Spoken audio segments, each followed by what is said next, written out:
American പ്രസിഡന്റായ Donald Trump ഈ മാസം 20-ന് അധികാരമേൽക്കുമ്പോൾ സത്യപ്രതിജ്ഞ ചടങ്ങിനെത്തുന്ന ലോക നേതാക്കളുടെ പട്ടികയിൽ ഇന്ത്യൻ പ്രധാനമന്ത്രിയുടെ പേരില്ല എന്ന വാർത്തയാണ് ഇപ്പോൾ പുറത്തുവരുന്നത്. ട്രംപ് മോദി ബന്ധത്തെ അടുത്ത ചങ്ങാതിമാരുടെ സൗഹൃദമായൊക്കെ ഇന്ത്യൻ മാധ്യമങ്ങളും സംഘപരിവാറുമൊക്കെ വാഴ്ത്തുന്നതിനിടെയാണ് ഇങ്ങനെയൊരു വാർത്ത കൂടി പുറത്തുവരുന്നത്.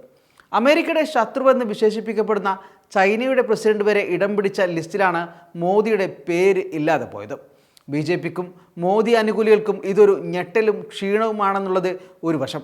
മറുവശത്ത് ഇന്ത്യ എന്ന ലോകത്തിലെ ഏറ്റവും വലിയ ജനാധിപത്യ രാജ്യത്തെ, അമേരിക്കയുടെ തന്നെ വലിയ മാർക്കറ്റായ ഒരു രാജ്യത്തെ എന്തിന് അമേരിക്ക മാറ്റി നിർത്തി എന്ന ചോദ്യവും പ്രസക്തമാണ്.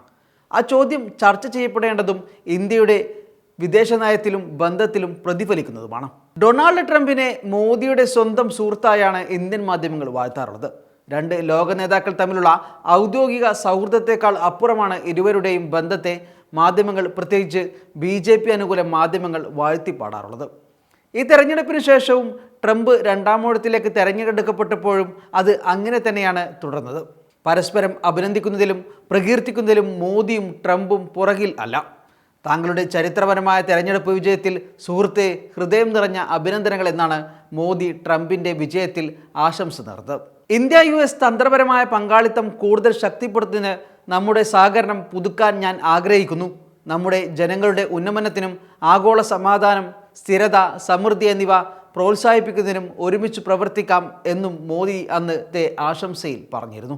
എക്സിൽ പങ്കുവച്ച ട്വീറ്റിന് പുറമെ മോദി ഫോണിൽ ട്രംപിനെ വിളിക്കുകയും ചെയ്തിരുന്നു. മോദിയുമായുള്ള ഈ സംഭാഷണത്തിൽ ട്രംപ് ഇന്ത്യയെയും മോദിയെയും കുറിച്ച് പുകഴ്ത്തി സംസാരിച്ചതായി വാർത്താ ഏജൻസിയായ ANI റിപ്പോർട്ട് ചെയ്തിരുന്നു. ഇന്ത്യ ഒരു ഗംഭീര രാജ്യമാണെന്നും നരേന്ദ്രമോദി ഒരു ഗംഭീര മനുഷ്യനാണെന്നും ലോകമൊട്ടാകെ മോദിയെ ഇഷ്ടപ്പെടുന്നെന്നും ട്രംപ് പറഞ്ഞതായി ANI റിപ്പോർട്ടിൽ പറഞ്ഞിരുന്നു. എന്നിട്ടും സത്യപ്രതിജ്ഞയ്ക്ക് എന്തുകൊണ്ട് ക്ഷണിച്ചില്ല എന്നതാണ് ഇപ്പോൾ ഉയരുന്ന ചോദ്യം. ഇതിനിടെ കാനഡ പ്രധാനമന്ത്രി ജസ്റ്റിൻ ട്രൂഡോ രാജിവെച്ചതിന് പിന്നിൽ ട്രംപ് മോദി കൂട്ടുകെട്ടാണെന്ന് BJPയുടെ മാധ്യമമായ ജന്മഭൂമി വാർത്ത നൽകിയിരുന്നു.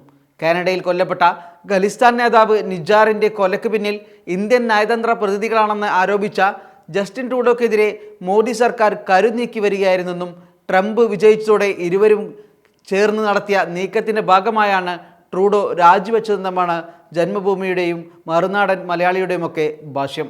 മോദി ട്രംപ് ഇഫക്റ്റ് എന്നാണ് ഇതിനെ ഇവരൊക്കെ വിളിക്കുന്നത്. അതേസമയം ട്രംപിൻ്റെ ഒന്നാം ഊഴത്തിൽ മോദി അമേരിക്കയിലെത്തിയതും ട്രംപ് ഇന്ത്യയിൽ വന്നതുമൊക്കെ നമ്മൾ കണ്ടതാണ്. ഇരുവരും തമ്മിലുള്ള ബന്ധം നിലവിലും ഊഷ്മളമാണ്. ഇന്ത്യയും അമേരിക്കയും തമ്മിൽ പരസ്പര വൈര്യങ്ങളൊന്നും ഇല്ലതാനും. എന്നിട്ടും എന്തുകൊണ്ടാണ് അമേരിക്ക ഇന്ത്യയെ ക്ഷണിക്കാതിരുന്നത് എന്ന ചോദ്യം പ്രസക്തമാണ്. ഫെഡറൽ അവധി ദിനമായ മാർട്ടിൻ ലൂതർ കിങ് ജൂനിയർ ദിനമായ ജനുവരി 20-നാണ് ട്രംപിൻ്റെ സത്യപ്രതിജ്ഞ നടക്കുന്നത്. അമേരിക്കയുടെ 47ാമത് പ്രസിഡന്റായാണ് ട്രംപ് ആ ദിവസത്തിൽ വീണ്ടും അധികാരത്തിലേക്ക് എത്തുന്നത്. തൻ്റെ സത്യപ്രതിജ്ഞാ ചടങ്ങിനായി ട്രംപ് വ്യക്തിപരമായി നിരവധി വിദേശ നേതാക്കൾക്ക് ക്ഷണം അയച്ചിട്ടുണ്ട്. നിലവിലെ പ്രസിഡന്റായ ജോ ബൈഡൻ, ഇന്ത്യയുടെ ശത്രുവായി വിശേഷിപ്പിക്കപ്പെടുന്ന, അമേരിക്കയുടെ കൂടി ശത്രുവായി വിശേഷിപ്പിക്കപ്പെടുന്ന Chinese president Xi Jinping, Argentinian president Javier Milei, Italian പ്രധാനമന്ത്രി Giorgia Meloni, El Salvador president Nayib Bukele, Hungarian പ്രധാനമന്ത്രി Viktor Orban, Ukraine president Volodymyr Zelensky എന്നിങ്ങനെയാണ് ട്രംപ് ക്ഷണിച്ച ലോക നേതാക്കളുടെ പട്ടിക.